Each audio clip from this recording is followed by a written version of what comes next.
올해 가을까지는 뭐 크게 뭐 이렇게 침체나 이런 걸 걱정할 필요는 없는데 제가 조금 걱정되는 거는 이제 올해 연말이나 네. 내년 초에 그런 데이터를 봤을 때는 약간의 한번 침체가 올 수도 있다.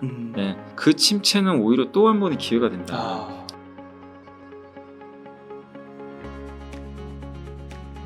오늘은 이베스트 투자증권의 염승환 이사님을 모시고 이야기를 나눠보도록 하겠습니다. 이사님 안녕하세요. 네, 안녕하세요.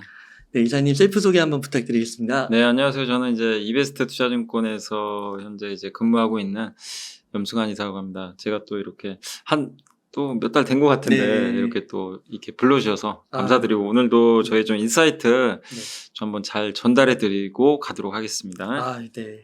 요즘에 코스피가 2,600을 이제 넘었습니다. 네네네. 코스닥도 흐름이 좋은데 요즘 증시 좀 어떻게 보고 있으신가요?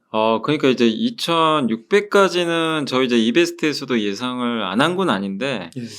도저히 막상 또 오니까 좀 신기하기도 하더라고요. 그러니까 정말 이게 2,100까지만 갔을 때도 해도 야, 저기 다시 갈 수 있을까 좀 걱정을 했는데 네. 어쨌든 상반기가 지금 아직 안 끝났는데 도달을 해서 좀 다행이라고 좀 생각을 하고 어쨌든 이제 2,600까지 이렇게 올라온 배경을 좀 말씀을 좀 드리면 네.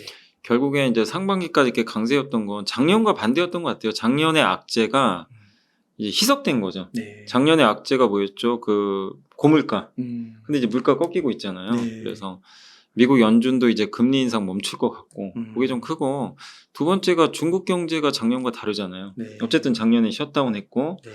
작년 이제 갑자기 한 11월부터인가 이제 리오프닝하기 시작을 했고 그게 당연히 어찌 됐건 우리 한국에는 좋은 거죠. 네. 좋은 게 하나 있고 그다음 세 번째로 지금 요즘에 원자재 가격 많이 좀 안정화됐잖아요. 그래서 뭐 네. 천연가스 가격이나 유가가 많이 안정화됐는데 우리나라는 석유 한 방울 안 나는 국가잖아요, 사실. 그래서 모든 걸 수입해야 되니까 작년에 그 비싼 가격에 수입을 하니 네. 어려웠죠. 근데 이제 올해는 그런 것들이 좀 해소되고 있는 데다가 유럽이 원자재 가격 때문에 작년에 고생 많이 했잖아요. 네. 근데 유럽이 정상화됐고 그래서 이런 세 가지가 작년과는 분명히 다르거든요. 그래서 이 세 가지 이슈들에 의해서 어쨌든 올해 증시는 상반기엔 네. 사실 많은 증권사에서 사실 상저하고 얘기를 좀 많이 하긴 맞습니다. 했는데 네. 뭐 저희 회사 자랑은 아니고 저희는 맞습니다. 상고하고 예, 기억나시죠? 그때 예. 말씀하셨어요. 네. 근데 중요한 건 이제 상반기는 잘 맞췄는데 또 하반기도 저희들 예상대로 좀 고가 좀 계속 됐으면 하는 그런 좀 바람입니다. 그러니까요. 이게 지금까지는 정말 이게 상고로 잘 온 것 같은데 네. 이게 또 몇몇 분들을 보니까 하반기로 갈수록 미국에서 이제 경기 침체가 온다고 그죠.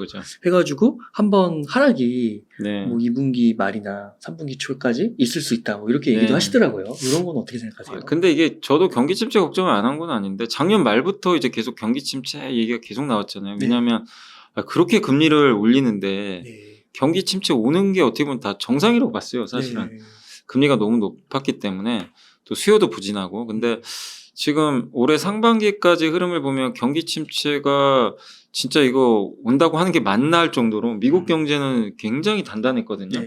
그러니까 사실 이제 우리나라는 경기 침체죠. 어떻게 보면 한국은 굉장히 성장률이 좀 낮은 상태고 중국은 이제 침체에서 벗어나고 있는데 미국을 보면은 물론 이제 지표로 보면 또 혼재돼 있어요.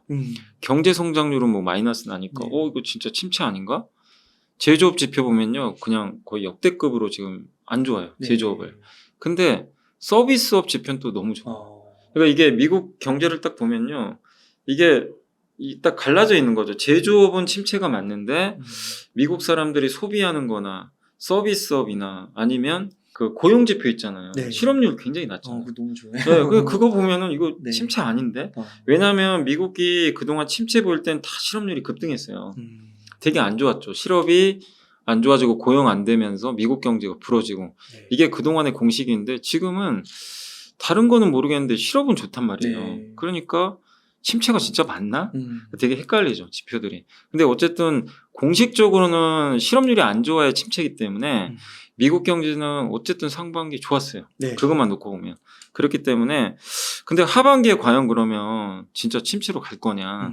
저는 이제 개인적으로는 올해 하반기는 아니고요. 네. 올해 연말이나 내년 초에는 한번 뭐 이게 침체라는 게 이렇게 꺾이는 게 아니라 약간 이제 연착륙 한다 그러죠. 이렇게 비행기가 살짝 네. 그 정도는 좀 오지 않을까. 아. 왜 그렇게 보냐면 지금 미국의 물가가 좀 일단 안정화되고 있잖아요. 그러니까 네. 당장 침체가 안 온다고 보는 이유는 지금 미국 사람들 돈이 많아요. 아직도. 네. 그러니까 흔히 그 초과 저축이라는 용어를 쓰는데 네. 코로나 때 돈 어마어마하게 풀었잖아요. 네. 근데 그 푼 정도가요. 우리가 생각한 거 이상으로 돈을 너무 많이 풀었어요. 근데 어쨌든 돈을 굉장히 좀 많이 푼 상황인데 현금 4번 쏴줬잖아요. 미국 사람들한테. 거기다가 그 실업급여도 많이 받아갖고, 네. 네, 거기다 연준도 돈을 무제한으로 풀어버렸고. 네. 무슨 얘기냐면 미국의 기업과 가게는 돈이 많아요. 아무튼 네. 아직까지는. 네. 근데 그 돈이 결국엔 쓰면 없어지는 돈이잖아요. 네.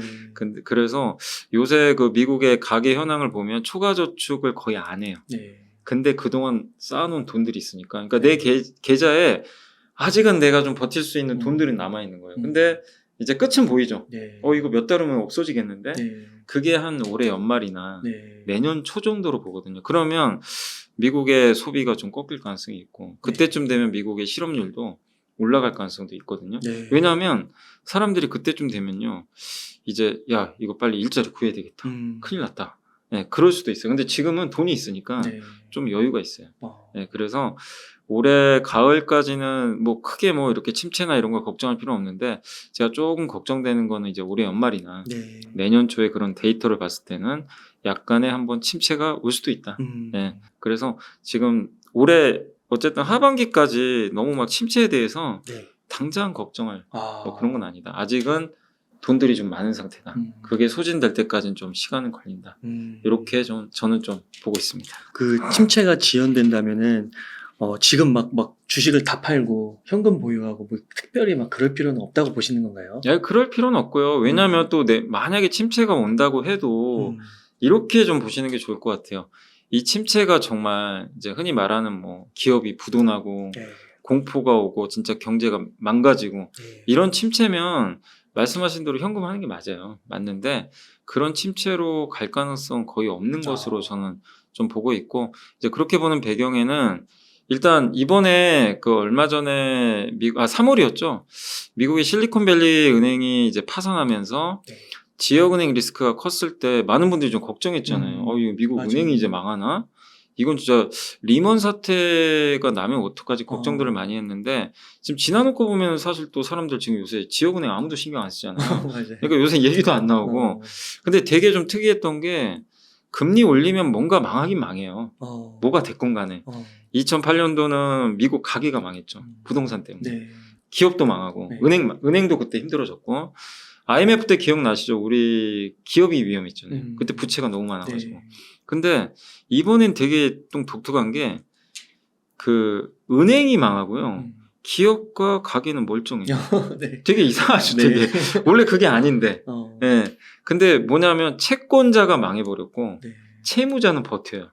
되게 특이한 게 채무자가 그러니까 대출은 있는데 이 채무자가 옛날과 다르게 정부가 돈을 너무 많이 주니까 지금 아까 초과저축 얘기했듯이 네. 돈이 좀 있어요. 네. 버티는 거예요. 버틸 수 있는데 이 은행들은 그동안 번 돈 가지고 그냥 대출이나 해줬으면 좋은데 대출을 안 하고 저기 미국에 너무 안전하던 국채 사가지고 네. 되게 아이러니한 거죠. 네. 그러니까 이번에 그 미국 은행들의 그 갑자기 파산된 건 좀 특수한 경우로 봐야 돼요. 미국 경제에 문제가 생겼다 이런 게 아니라 약간 이제 그 너무 미국 국채에 몰빵했던 게 사실은 좀 문제가 됐던 거죠. 그래서 약간 특이한 결과였고 그래서 미국 경제는 사실상 큰 문제가 없었어요. 네. 예. 그래서 아직까지는 좀 견조한 상황으로 좀 가고 있는데 어쨌든 이제 하반기에 저도 아까 말씀드린 데 연말쯤이나 내년 초에 한 번에 그 약간의 침체가 올 수 있지만 그 침체는 오히려 또 한 번의 기회가 된다. 왜 그러냐면요. 만약에 연준 의원은 그러니까 연준 의장은 저보다 더 잘할 거 아니에요. 미국 경제를. 근데 그분 머릿속에 만약에요. 이제 금리 인상은 이제 끝난 걸로 저는 거의 보고 있거든요. 뭐 올려야 한 번 정도. 네. 그래서 이제 금리는 동결적으로 계속 가는데 미국 경제를 계속 관찰할 거란 말이에요. 왜냐하면 이제 물가 신경은 많이 안 쓸 거예요. 그러면 연준 의장이나 연준 위원들이 계속 보는 건 미국에 문제가 생기나 경제 시스템 리스크 생길까 네. 이걸 이제 계속 체크할 거란 말이에요. 근데 갑자기 미국의 초과 주축이 다 소진돼가지고 소비가 한번 혹 네. 갑자기 안 좋아졌어요. 그러면 연준 위원들이 무슨 생각할까요? 금리 인하 카드를 꺼내들겠죠. 그럼 이제 시장은 처음엔 그럴 거예요. 거 봐라. 금리 인하 하지 않냐. 이제 진짜 미국 침체 온다. 대비해야 된다. 분명히 또 그런 얘기 나옵니다. 그래서 초기엔 한번 충격을 받을 거예요. 근데 그때 주식을 또 적극적으로 저는 사야 된다. 네, 사야 되는 조정이다. 왜냐하면 지금 미국 경제가 심각한 시스템 리스크로 가려면 정말 부채가 많고요. 네. 뭐가 하나 문제가 생겨야 되는데 아까 말씀드렸죠. 미국의 가계는 물론 돈은 줄겠지만 옛날보다 부채가 굉장히 낮아요. 네. 부채가 많이 없어요. 그래요? 순 자산이 많이 늘어났어요. 네. 그렇기 때문에 쉽게 이 리먼 사태급의 그런 위기가 생길 가능성은 좀 높지 않은 상황이고 어쨌든 그리고 미국의 연준이 만약에 금리 인하를 하면 어쨌든 이제 미국 경기가 그만큼 안 좋다는 얘기도 되겠지만 이제 액션을 취하는 거잖아요. 그리고 한 번만 하진 않을 것 같아요. 제 생각엔 금리 인하하면 내년에는 지금 예상만 해도 내년에 한 3번 정도 예상을 많이들 하시더라고요. 네. 예, 일단 왜냐하면 그게 사실 꼭 그 미국의 경제가 꺾이는 것뿐만이 아니라 지금 미국의 물가가 제 생각엔 4%, 3%까지 빠질 것 같아요. 3%까지. 근데 금리가 5%가 넘잖아요. 너무 벌어져 있어요. 이걸 맞추기 위해서라도 금리 인하하는데 그 상황에서 미국 경기가 좀 살짝 안 좋아지는 쪽으로 가면 금리 인하를 더 세게 할 수도 있죠. 근데 금리 인하를 하면 무슨 일이 발생했죠, 항상? 처음에 이제 시장이 흔들리지만 결국 유동성이 다시 증가해요. 주가 상승. 네, 그래서 지금 제일 안 좋은 섹터 중에 하나가 뭐 네이버나 이런 회사들이죠. 게임주, 뭐 요새 뭐 엔비디아 올라간 는 맞지만 메타니 뭐니 우리 흔히 아는 성장주들 정말 눌려 있잖아요. 근데 저는 이 기업들한테도 한번 기회가 온다고 봐요. 그러니까 결국엔 다시 유동성이 좀 증가하는 거죠. 그래서 저는 저희 회사도 그렇게 봐요. 저희 이제 이베스트는 그런 이유 때문에 내년도까지도 좀 장을 그렇게 나쁘긴 안 봅니다. 그러니까 한 번에 위기는 올 거예요. 근데 그때 도망가시면 안 되고 그리고 그게 안 오고 갈 수도 있어요. 그거 어떻게 알겠어요. 근데 저희는 혹시라도 그런 금리 인하 사이클이 혹시 온다면 그걸 도망갈 금리 인하가 아니라 또 한 번에 이제 유동성 장세가 나올 수 있기 때문에 그걸 또 활용할 필요가 있다. 그래서 너무 경기 침체나 이런 거에 대해서 두려워하지 마시고 그런 사이클이 혹시 온다면 또 준비를 하고 계시다가 투자를 하면 되는 거지. 도망가지 말자. 그러니까 작년에 자이언트 스텝 계속 연달아 나오면서 큰 하락을 맛봤는데 또 그만큼의 하락이 나온다는 거는 좀 가혹할 것 같기도 하고요. 근데 그러려면 그 조건이 또 맞아야 돼요. 진짜 아까 제가 말씀드렸는데 제가 많이 틀릴 수도 있어요. 정말 어느 기업이 망해버리거나 가계에 부채가 많아서 그게 터지거나 근데 그런 거는 지금 제가 아무리 찾아봐도 없거든요. 부채가 많은 것도 아니고 기업들 요번에 보잖아요. 이번에 되게 놀라웠던 게 그렇게 안 좋다는데 애플이나 이런 마이크로소프트나 엔비디아 주가 많이 올랐잖아요. 근데 물론 엔비디아 효과도 있는데 애플은 AI랑 아무 상관없거든요. 그러게요. 애플이 뭐 실적이 엄청 좋은 것도 아니에요. 근데 왜 올라갈까요? 왜 그러냐면 미국 사람들이 봤을 때 야, 은행보다 쟤네가 더 안전한 것 같다. 현금 어마어마하게 쌓아놨잖아요. 은행에 놓는 것보다 차라리 저 애플 주식이나 사놓자. 약간 이 느낌이에요. 그러니까 미국의 기업들이 돈이 너무 많아요. 그러니까 망하고 싶어도 망할 수가 없어요. 돈들이 많으니까. 근데 이번에 애플이 혹시 기억하세요? 아이폰 쓰신 분들은 우리 한국은 못 하는데 미국의 아이폰 사용자들은 애플 예금이 늘 수가 있어요.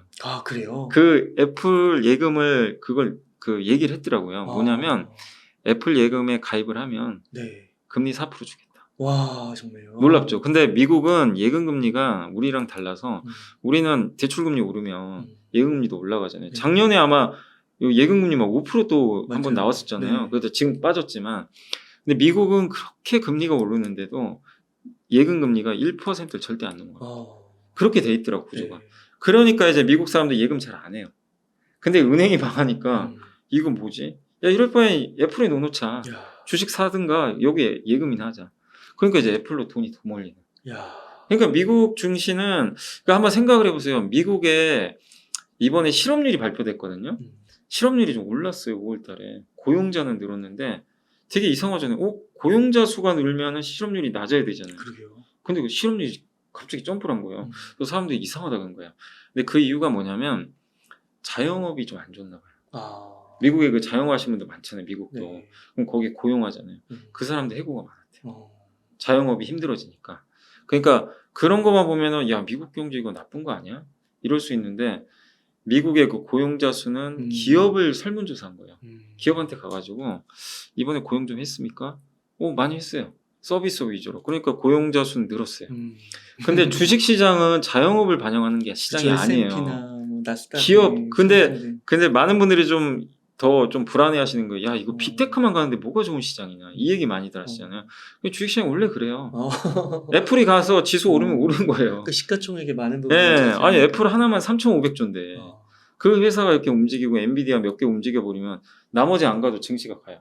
실제 미국 나스닥 올해 상승률 대부분이 S&P 500에 대부분이 빅테크 한 10개가 움직였대요. 양극화인가요? 양극화 너무 심해요. 그래도 지수 올라요. 근데 그럴 수밖에 없는 게 지금 시장 자체가 미국 투자들이 꼭 빅테크가 무조건 좋아서는 아니에요. 얘네 돈 벌잖아요. 이것뿐만이 아니라 은행 대신 사버려요. 이 현상이 있으니까. 그러면 얘는 지금 망할 이유가 없거든요. 돈도 많고. 정말 최악의 경기 침체 오지 않는 이상. 그러니까 미국 증시가 부러질까. 그 생각도 좀 솔직히 들어요. 너무 이쪽으로 돈이 쏠리니까. 그러니까 물론 그게 바람직하다는 얘기를 하는 거 아니에요. 뭐 수급으로 간 거는 결국 나중에 부러질 수도 있는데 그만큼 미국 증시의 지금 특수적인 어떤 흐름들을 봤을 때 미국 증시가 우리가 생각한 것보다 굉장히 단단할 수 있다. 예. 그렇게 저는 좀 해석을 좀 하고 있습니다. 그러면은 그렇게 좀 강력한 빅테크 성장주 이런 거를 좀 기회가 왔을 때 더 사는 방향으로 전략을 좀 모색하면 될까요? 아니 이거는 제가 이제 자주 가는 이건 제가 한 게 아니고 실제로 저 놀라운 게요. 제가 이제 그 저희 동네에 단골 미용실을 가는데 거기 사장님 혼자 하세요. 이제 남자 사장님 혼자 하시는데 이제 머리 좀 잘 자르시게 제가 이제 우연히 단골이 됐어요. 근데 이제 처음에는 모르시다가 갑자기 어느 날 저를 알아보시는 거예요. 그래가지고 혹시 방송에 나오는 그분 아니시냐고. 저는 아무 얘기 안 했거든요. 그래서 이제 주식 얘기를 해요. 그 미용사 분하고 하는데 그분은 근데 국내 주식 안 해요. 미국 주식만 하는데 더 놀라운 건 애플만 해요. 애플만 사요? 그래서 제가 작년에 기억하기로는 갈 때마다 기분이 안 좋아 보였어요. 아니 애플을 계속 사는데 자꾸만 빠지니까. 작년에 안 좋았잖아요. 맞아요. 미국 주식도. 근데 요새는 기분이 너무 좋아요. 그러니까 자기 스타일은 다른 게 아니라 똑같아요. 애플은 안 망할 것 같고 애플 망하면 다 망할 것 같고 그러니까 차라리 애플 사자. 그리고 기분이 더 좋은 게 달러 올랐잖아요. 요새 달러 많이 올랐었잖아요. 한번. 그러니까 달러도 오르는데 애플 주가까지 오르는데 근데 그분 스타일은요 폭락할 때 사요. 계속. 근데 물론 작년에 고생했던 게 산 거보다 더 빠져버리니까. 근데 올해 너무 기분 좋다고. 나 올해 세금 내게 생겨서. 그러니까 미국 주식으로 돈 버는데 세금까지 내니까 기분이 좋대요. 그 얘기도 좀 하시더라고요. 그래서 그러니까 제가 이제 말씀드리고 싶은 건 뭐냐면은 그런 되게 단순하잖아요.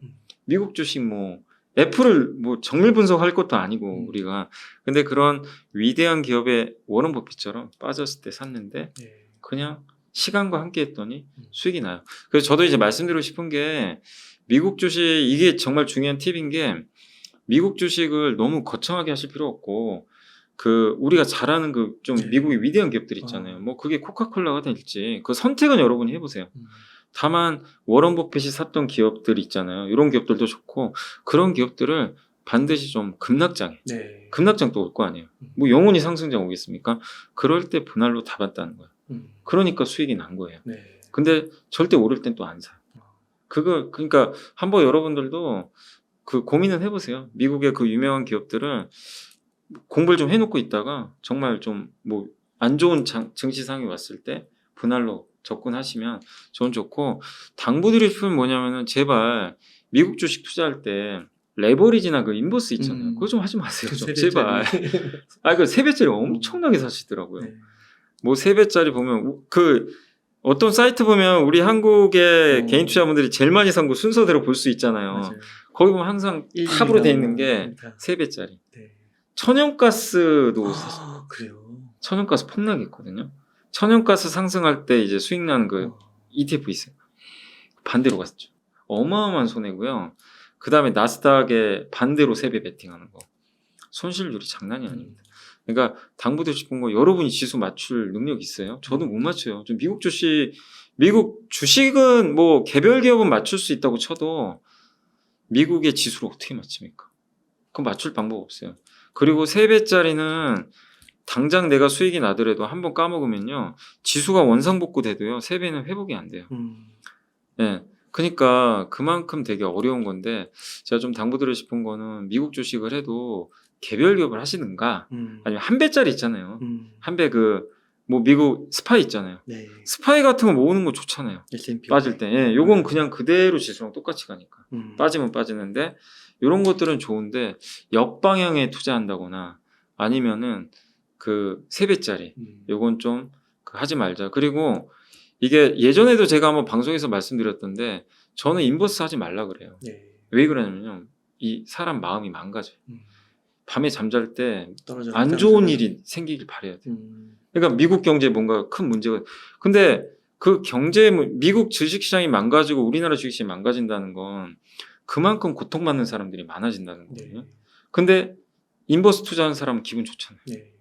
나는 수익 나니까. 그런 거에서 이제 희열 느끼신 분도 분명히 계실 거예요. 근데 밤에 잠잘 때 망해라.